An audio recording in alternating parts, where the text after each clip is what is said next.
Hey everybody, it's Abby with the Bead Place and beadplace.net, and today I'm here to show you how to do a quick, simple pair of dressy earrings that'll be perfect for holidays, parties, whenever. So all the materials that I'm using are from beadplace.net. The links will be in the description below, and you'll find a kit that contains all the materials that I'm using today. Let's get started.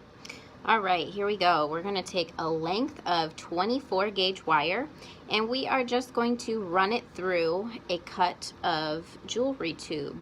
We're gonna kind of mold it so that it makes a U shape. So once we have our piece of jewelry tube and wire into a U shape, what we're gonna do is take one of our hammered links and thread it onto the end of the wire.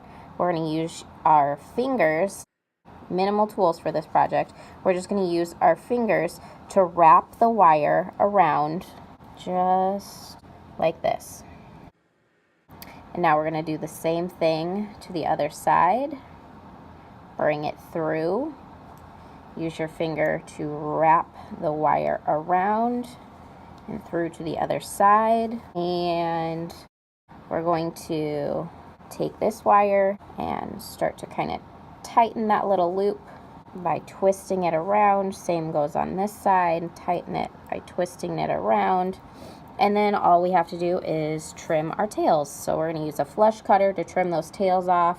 Now what we're going to do is tuck down any tail ends that we need to. Use 2 chain nose pliers to open a jump ring. Add a crystal dangle into the jump ring and connect it to the hammered link between the 2 wrapped wires. Close the jump ring.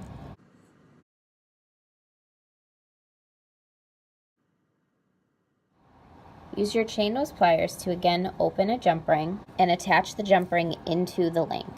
Then attach a decorative earring finding into the jump ring. Use your chain nose pliers to close the jump ring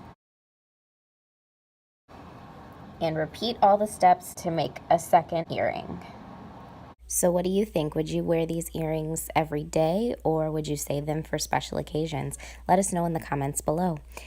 If you enjoyed watching this video, please give us a thumbs up, subscribe if you'd like to see more, and thanks for watching.